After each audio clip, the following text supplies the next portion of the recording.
Cristo sofreu? Qual a razão fundamental do sacrifício voluntário que ele assumiu antes da fundação do mundo?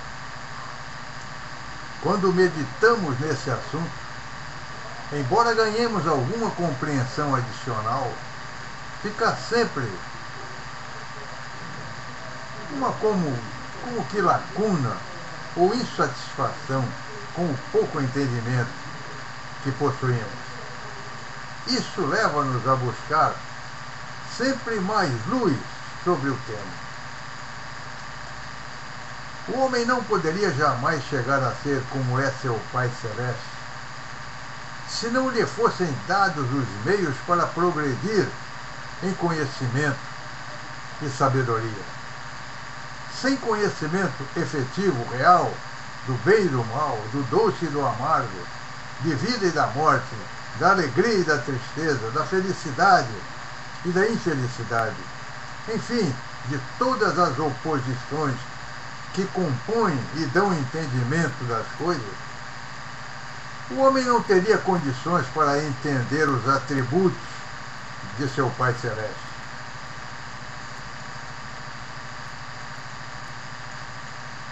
O Pai seria um eterno desconhecido para o homem. O homem não poderia olhar e ver como é visto por Deus, não poderia amá-lo, nem entender o amor do Pai por ele com um justo e pleno conhecimento de causa. Por isso, a queda dos filhos de Deus foi determinada e planejada nos conselhos celestiais da pré-existência, pois não haveria outro meio mais sábio e justo para ser obtido o conhecimento das coisas de Deus pelos Espíritos. Era imprescindível que exercessem autêntica liberdade de escolha, ganhando experiência e sendo provados por Deus nessa nova condição ou estado de vida. O homem desceu da pré-existência por livre consentimento, pois desde lá foi dotado de livre-arbítrio. Por esse poder que recebeu, tornou-se seu próprio árbitro nesta provação, razão porque ele também se está autoprovando. A queda abriu caminho para o conhecimento do bem e do mal, com todas as suas penosas consequências ou suas bênçãos. O pecado e a morte, vejamos. A queda efetivamente abriu o caminho para o sofrimento físico, mental e espiritual do homem, mas sempre descortinou condições e deu-lhe os meios para alcançar o supremo bem no porvir.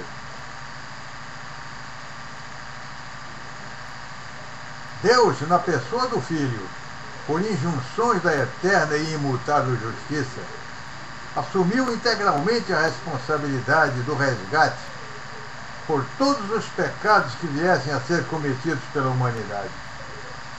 Porque foi Ele mesmo quem os criou ao revelar a lei, enquanto fez-nos nascer fracos diante dos preceitos da lei, assim criando condições para transgredirmos e sermos sujeitos à condenação, sem qualquer possibilidade de auto-resgate.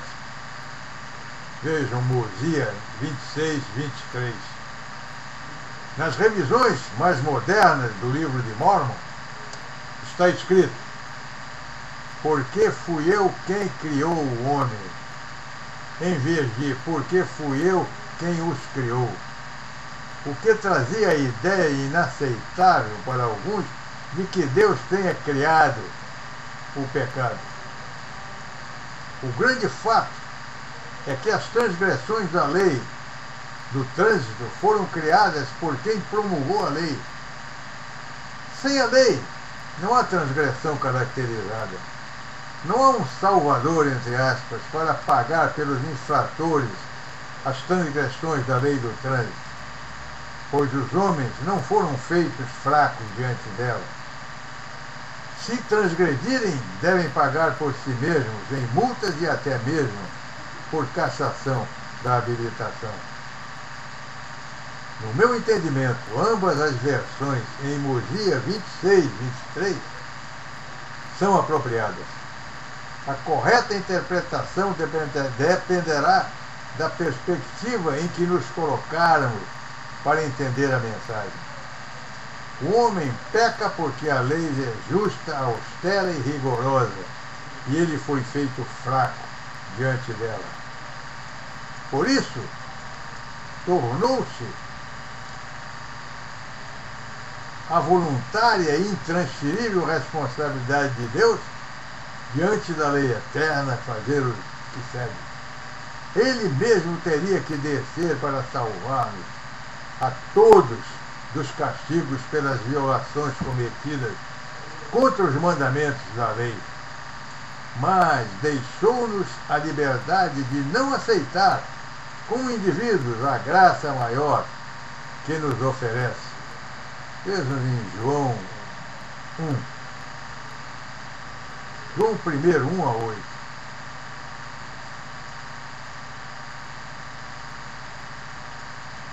Foi em decorrência desses fatos que Jesus Cristo assumiu o sofrimento acumulado, que deveria cair sobre todos os transgressores, para salvá-los das terríveis consequências eternas dos pecados, a morte e o inferno. Cristo, o responsável diante do Pai pela execução do plano de progresso eterno, foi o Criador e todas essas coisas. Ele é que deveria assumir os riscos e as consequências decorrentes, os escândalos inevitáveis de um plano com liberdade de escolha entre o bem e o mal. Advertiu Cristo, o ovalista, do gigantesco empreendimento espiritual de risco. Os escândalos de seres são inevitáveis. Por essa característica de risco, com liberdade, fatores obrigatórios num plano de progresso espiritual, aí ele acrescenta: mais ai dos que os causam. Repetindo, os escândalos são inevitáveis, mas ai de quem os causa. Cristo fez um sacrifício expiatório, em última análise, para que pudéssemos ser resgatados e levados à plenitude do conhecimento de Deus pelo processo de termos consentido, depois de termos sido instruídos e instados nos concílios celestes, a aceitar descer abaixo de todas as coisas referentes à justiça, à felicidade e à alegria, as quais já foram preparadas desde antes da fundação do mundo, para aqueles que consentirem em se religar a Deus neste mundo. Cristo veio para realizar a maior obra e glória de Deus, ensinar a verdadeira religião, destruir a obra do diabo para poder proporcionar a imortalidade e a vida eterna ao homem.